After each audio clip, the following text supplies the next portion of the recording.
안녕하세요. 아, 오랜만에 그 동영상을 어, 만들게 되었습니다. 문득 생각이 나서 간단하게 메모장에 좀 생각나는 단어와 문장들을 적어 보았고, 저의 생각을 한번 이렇게 좀 얘기해 볼까 합니다. 그, 저는 그 이제 학교 빼고 소프트웨어 업계에서 있은 지가 한 15년이 넘었죠. 음, 뭐, 아직도 많이 부족하고, 사실 뭐, 동료들 보면은 참, 저보다 잘하는 사람도 많고, 이제, 뭐 후배들 보면 놀랍을 정도의 역량을 가진 후배들도 많이 보고 그러는데요. 음, 그런 와중에, 제가 이제, 어느 정도 이제, 저도 나이가 이제 꽤 있고, 그러다 보니까, 그 커리어에 대해서 진지하게 고민을 하게, 되는 것 같아요. 아마 여러분들이 좀 젊은 개발자분, 이게 뭐 30대 중반 이전이라면 아직 저와 같은 고민은 거의 안 하실 겁니다. 제가 보기에 그때는 그냥 다양한 경험을 쌓는데 집중하시고 있다면 잘하고 계신 것 같아요. 어, 그리고 그것이 그렇게 좀 약간 어떤 주니어 개발자라고 할까요? 아니면은 좀 이렇게 어리신 분들, 30대 중반 이전 분들에게는 그것이 이제 경쟁력으로서 많이 다가올 수가 있을 겁니다. 그런데 이제 30대 중반이 넘어가고 이제 거의 40대에 가까워지면은 어, 이제 점점 커리어에 대해서 진지하게 고민을 해야 되겠습니다. 제가 소프트웨어 리더 그리고 매니저 이렇게 좀 비교를 해봤는데요. 우리나라에 동의하지 않으시는 분들도 있을 수 있겠지만 거의 우리나라 현실에서 99%는 나이가 이제 많아지면 거의 매니저로서의 길을 모색하게 됩니다. 혹자는 이것을 이제 개인의 선택이라고 생각할 수 있겠지만, 선택이라고 할 만큼 그렇게 자유로운 그 상황은 아니에요. 왜냐면, 이제 제가 이제 요거에 관련된 얘기들을 좀 해드리고, 이제 혹시 좀 저보다 어리신 분들께서 그 커리어를 설계하실 때 저와 같은 고민을 하실 텐데 미리 그러한 그 고민을 그 상황이 닥쳐서 하는 것보다는 조금 이해가 안 되시더라도 이렇게 미리 그 이제 좀 약간 앞서서 경험한 어, 그 일종의 뭐 제가 감히 선배라고 한다면 선배의 어떤 그 경험담을 좀 들으면 좀 더 도움이 되지 않을까 싶어요. 다시 말씀드리면 나이가 이제 제가 봤을 때, 저는 이제 대기업에 있는데요. 좀 작은 기업이면 더 빠를 것 같아요, 제 생각에는. 그, 어쨌든 한 서른 중반이 좀 넘어가면은, 그 매니저로서의 역할을, 할 수밖에 없어요. 제가 생각하기엔 다른 데도 마찬가지일 거예요. 왜냐면, 결국은 저희는 이제 그 돈을 받고 일하는 개발자들이나 소프트웨어 업계 종사자들인데, 회사 입장에서는 이제 돈을 계속 줘야 되잖아요. 그리고 나이가 많으면 뭐 직급도 올라가고 뭐 호봉도 올라가기 때문에 계속 그 페이를 높여줘야 되는데 어 그걸 주니어 개발자들 레벨하고 맞춰서 그 일을 시킬 수는 없어요, 회사에서. 제가 어떤 애플리케이션을 만드는데, 그거를 뭐, 아무리 좀 더 정교하게 만들들, 그 회사에서는 솔직히 얘기해서 그냥 주니어 개발자들에게 그 일을 좀 더 주고 싶지, 나이 많은 개발자들에게는 그 일을 더 이상 맡기고 싶어 하지 않습니다. 이거는 좀 여러 가지 이유가 있는데요. 제가 크게 두 가지 이유만 얘기를 할게요. 첫 번째는 그 제품의 퀄리티 차이가 사실 그렇게 크지 않습니다. 예. 물론 뭐 그 좀 이렇게 경험이 많은 개발자들이 좀 더 이제 고급스러운 프로그래밍을 할 수는 있겠지만, 어, 사실 그렇게 복잡도가 높거나 전문적인 지식을 요구하는 프로그램을 하는 경우는 그렇게 많지는 않은 것 같아요. 제가 보기에는. 대부분은 어, 애플리케이션 레벨이라고 해도 저는 틀리지 않다고 봅니다. 비단 뭐 저희가 부르는 뭐 모바일 애플리케이션뿐만 아니라 뭐 서버도 그렇고요.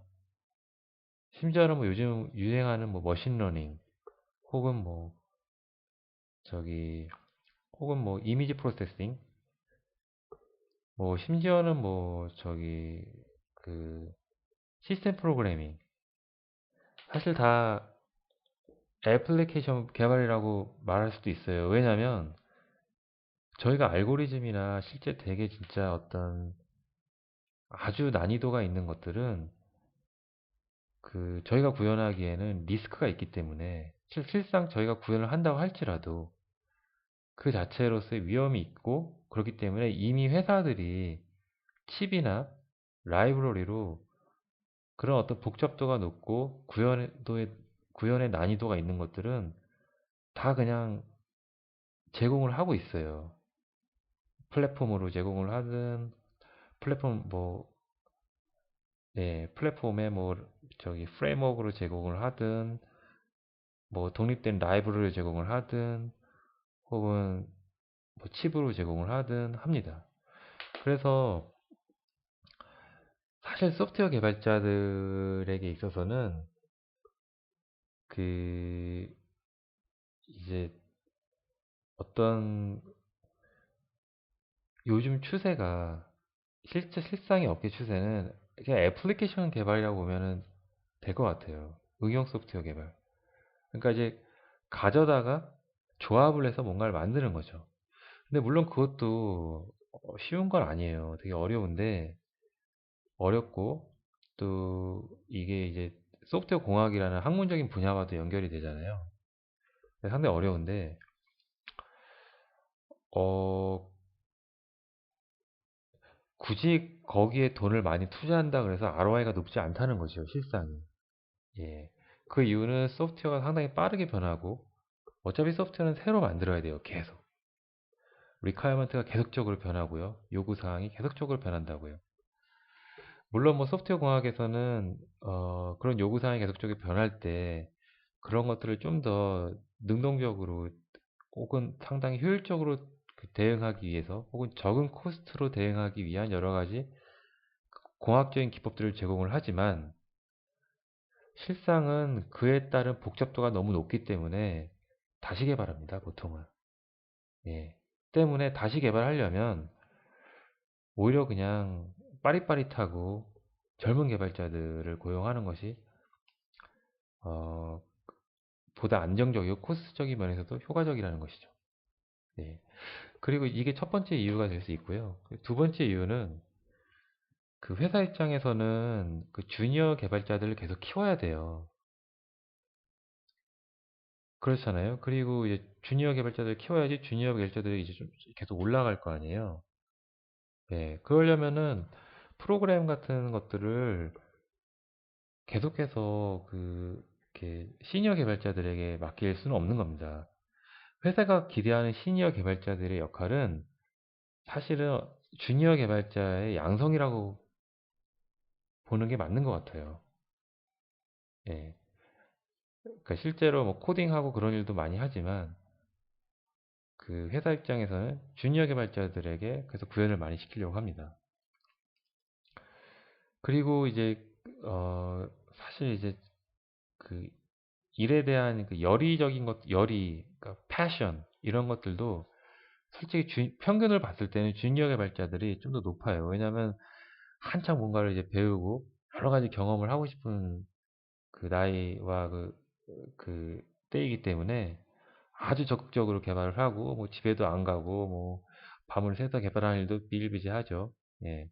근데 시니어 개발자들은 뭐 이렇게 얘기하면은 동의를 안 하시는 분들이 많겠지만 저도 사실 시니어 개발자예요.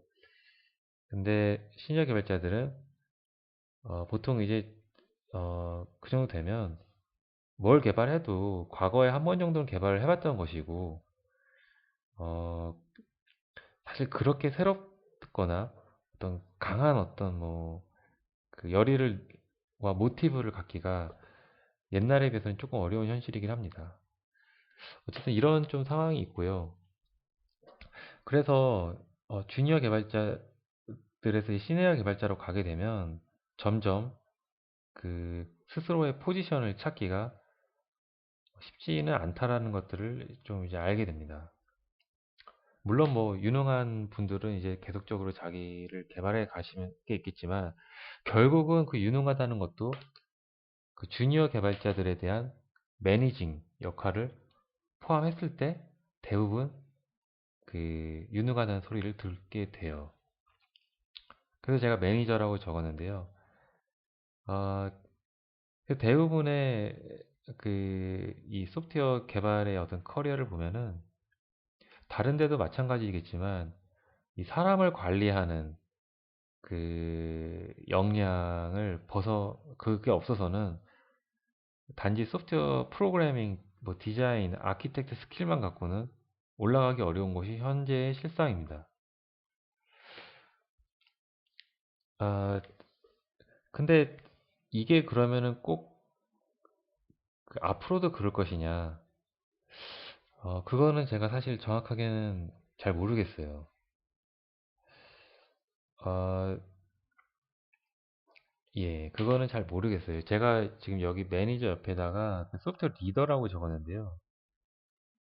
그 리더와 매니저는 조금 다를 수 있을 것 같아요. 이제 매니저는 이제 아무래도 사람을 관리하는 게 이제 주된 역할이잖아요. 근데 리더는 이제 그 사람을 이끄는 역할이잖아요. 어떻게 보면은. 이게 좀 다른데 리더의 자질로서는 여러분들은 뭐가 가장 중요하다고 생각하십니까? 물론 매니징 스킬도 리더에게 필요할 수 있지만 저는 매니징 스킬은 리더의 필요 조건은 아니라고 어, 반드시 있어야 되는 조건은 아니라고 생각합니다. 어, 저는 리더란 어, 일종의 롤 모델 어, 이어야 할 것이고 그리고 따라가고 싶어야겠죠. 리더는 이끄는 사람이니까 리더를 따라가고 싶어야 돼요. 그러니까 어떤 비전을 제시할 수 있는 그런 사람이 되어야 할 것입니다. 그래서 현재는 주로 이제 제가 소프트웨어 리더라 그러면은 사실은 이제 매니저보다도 한 단계 위의 어떤 그뭐 CTO나 혹은 나아가서 어떤 CEO 정도의 어떤 직위가 아닐까 생각이 되는데요. 근데 또 우리나라에 혹은 뭐 외국도 마찬가지겠지만 이 전 세계 실상을 보면은 그런 CEO나 CTO의 직함을 가지고 실질적으로 소프트웨어 전문 지식을 함께 겸비한 사람은 보기가 드물죠. 그것은 사실 인간으로서 그렇게 많은 역량들을 한꺼번에 갖는다는 것은 쉽지가 않기 때문에 우리는 그런 사람들을 보기는 좀 쉽지가 않았습니다. 그러면 순수하게 그 소프트웨어에 대한 진짜 개인의 어떤 전문성만 가지고 이 살아남을 수 있을까라는 것이 어, 저도 저 개인의 고민이고요. 제가 주니어 개발자일 때도 저의 고민이었어요. 근데 언급드리면 실상은 힘듭니다. 우리나라에서도 힘들고요. 외국 선진국에서도 힘들어요. 개인의 전문성만 갖고 성장하기는 힘들어요. 그 이유는 아까 제가 말씀드린 그 이유 때문인데요.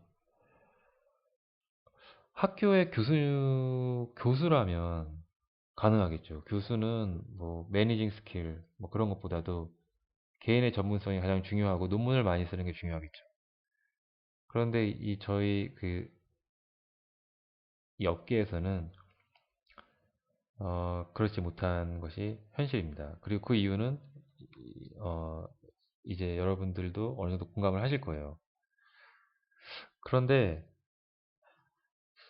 어, 그래서 근데 제가 이 동영상을 지금 이렇게 만드는 이유는 앞으로는 어떨지 잘 모르겠어요, 사실 저는. 예. 현재까지는 나이가 어느 정도 되면은 그 매니저의 역할을 자기가 찾지 않는 한 그 찾을 수밖에 없는 그런 상황이었다는 것이죠. 그런데 앞으로의 상황은 좀 달라질 수도 있을 거라는 생각이 저는 듭니다. 그 이유는 그러니까 소프트웨어뿐만 아니라 어떤 기술의 어떤 비중이 점점 중요해지고, 물론 지금도 상당히 중요하지만 앞으로는 더 중요해지고, 앞으로는 이제 코딩이 뭐 소프트웨어 개발자들의 어떤 역할이 아니라 뭐 요즘 뭐 초등학교 때도 뭐 코딩을 가르쳐야 한다는 주장들도 많잖아요. 뭐 이미 외국에서는 선진국들에서는 시행을 하고 있는 것으로 알고 있고요. 그런 어떤 이런 소프트웨어 그냥 단순 코딩의 역할은 이제 저희 그냥 얘기하듯이 그냥 하나의 어떤 일반적인 자연어와 같은 언어의 한 범주가 되었고, 이 소프트웨어가 저희 생활과 이제 떨어질 수 없는 기술 자체가 테크놀로지 자체가 저희 생활과 분리될 수 없는 그런 어떤 사회로 가고 있다면, 이 기술의 복잡도와 어떤 기술을 이해하기 위한 어떤 그 전문성에 대한 요구는 점점 높아질 것이고, 이것을 소화할 수 있는 사람은 어느 정도 희소 가치를 인정받을 거라고 생각을 해요. 조금 제가 추상적으로 말씀을 드렸는데요. 어, 그래서 저는 그런 어떤 소프트웨어나 제가 소프트웨어 개발자니까 이제 소프트웨어에 대해서 한정해서 얘기를 한다면, 그 소프트웨어의 전문성만을 가지고, 물론 소프트웨어 전문성이라는 것이 연관된 여러 가지 어떤 테크놀로지에 대한 병행적인 어떤 전문성을 같이 가지고 있어야겠죠. 어떤 특별한 매니징 스킬 없이 이러한 어떤 기술적인 전문성만을 가지고도 저는 시니어 레벨의 어떤 개발자나 엔지니어가 자신의 커리어를 개척할 수 있는 가능성은 앞으로 점점 커질 거라고 생각을 합니다. 그런데 이제 어떻게 그러면 그러한 전문성을 가질 것이냐는, 어, 좀 저희가 생각을 해봐야 될 것 같아요. 이러한 전문성은 뭐 대학교에 있는 뭐 교수님들의 전문성하고는 좀 다를 것입니다. 어떤 기술에 대해서 일반인들에게 아주 쉽게 설명할 수 있는 어떤 그런 역량도 요구될 것이고요. 또한 여러 가지 기술을 융합된 여러 가지 기술들을 이렇게 각각 분석을 해가지고 요소별로 각각의 기술들을 이해하고 설명할 수 있는 역량도 필요할 것이에요. 그리고 이러한 어떤 기술들을 이해하기 위해서는 여러 가지 이제 공부를 하고 학습을 해야 되기 때문 것이고요. 그런 어떤 학습 능력도 어, 기반이 되어야 될 것입니다. 이런 학습 능력이라 그러면은 뭐 기초과학 능력이라든지 혹은 외국어 영어 능력이라든지 이런 것들이 또 기반이 되어야 되겠죠. 그리고 가장 중요한 것은 어떤 배움에 대한 열정이 계속 있어서, 그 아까 제가 시니어 개발자가 되면 그 더 이상 어떤 소프트 프로젝트를 맡아도 그것이 이제 크게 새롭게 다가오지 않는다고 했는데, 계속적으로 어떤 새로운 기술들에 대한 자신의 어떤 욕구를 그 이렇게 충족하려고 이렇게 계획을 세울 수 있는 그런 열정을 가질 수 있는 환경 하에서 이제 그런 자기의 열정을 가질 수 있는 환경이 될 거라고 생각을 해요. 그래서 앞으로는 저희가 이제 그 커리어의 방향을 매니징과 어떤 소프트웨어 전문가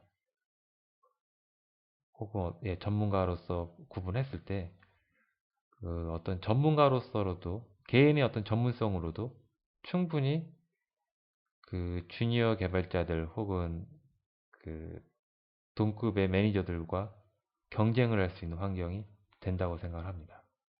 현재는 그 미국이나 뭐 캐나다 혹은 뭐 싱가포르 이런 어떤 선진국들의 경우만 보더라도 방금 제가 말씀드린 이런 전문가들이 매니저들만큼 그 그러니까 어떤 금전적인 대우를 받지는 못하는 것 같아요. 제가 봤을 때는. 물론 뭐 요즘 뭐 머신러닝이 하도 핫하기 때문에 일부 분야에 대해서는 그 희소성에 대한 가치를 받는지는 모르겠지만, 사실상 여느 업계와 마찬가지로 그 인력을 관리하는 그 사람만큼 그 어떤 금전적인 어떤 보상을 받기는, 개인의 전문성으로서 금전적인 보상을 받기는 사실 어려운 것이 현실입니다. 그러나 저는 좀 앞으로는 그 환경이 조금 바뀔 것이라는 좀 희망을 가지고 있고요. 매니저가 좋다, 꼭 어떤 뭐 개인의 어떤 전문 어떤 개인 어떤 독자적인 어떤 독자적으로서 이제 행동하는 어떤 전문가로서의 어떤 커리어가 좋다, 그렇게 볼 것은 아니죠. 예. 각각이 모두 고유한 그 가치를 가지는 직업군일, 직업군일 것이고요. 단지 이제 그 주니어 개발자들 분께서는 그 저의 동영상을 통해서 현재의 실상이 어떠하고, 어, 또 단지 비단 국한 우리나라뿐만 아니라 외국 글로벌하게 현재의 실상이 어떠하고 앞으로는 어떻게 갈 것인지에 대해서 좀 개인의 의견을 좀 드려보았습니다. 제가 밑에 백발 노년의 개발자라고 적었는데요. 가끔 그 주니어 개발자들 분 가운데 뭐 저기 뭐 미국 같은 데서는 이런 개발자분들이 많다. 뭐 나이가 50이 넘어서도 막 백발머리에 개발을 하는 사람들이 많다라고 얘기를 많이 들으시는 경우가 있을 거예요. 뭐 또 이렇게 돌아오신 분들이 뭐 고위 임원들이 자신은 뭐 개발만 하다가 한국에 왔는데 이렇게 인력을 맡게 되었다, 큰 규모의 조직을 맡게 되었다, 그런 얘기도 가끔 들을 때가 있을 거예요. 근데 뭐 저는 뭐 사실 가보진 않아서 모르겠지만, 어 제가 이제 여기저기 기웃거린 바에 의하면 그것은 사실이 아닌 것 같아요. 예. 설령 백발 노년의 개발자가 있더라도 보수는 어, 뭐 잘 받아야 그냥 시니어 개발자들 정도의 레벨일 것입니다. 예. 예. 그래서 너무 그 어떤 약간 좀 잘못된 정보들을 혹시 알고 가지고 계실까 봐 제가 말씀드렸고요. 그러나 앞으로는 떤 개인의 어떤 그 전문성이나 그런 거에 따라서 보다 이제 그 커리어를 관리해 나갈 수 있는 범위의 여지가 많아질 것이기 때문에, 그 꼭 뭐 매니저나 그렇게 한쪽을 국한해서 계획을 할 필요는 없을 것 같고요. 좀 더 가능성을 크게 두시고, 예, 이렇게 좀 어, 생각을 하고 계획을 잡으셔도 괜찮을 것 같습니다. 네, 끝까지 들어주셔서 감사합니다.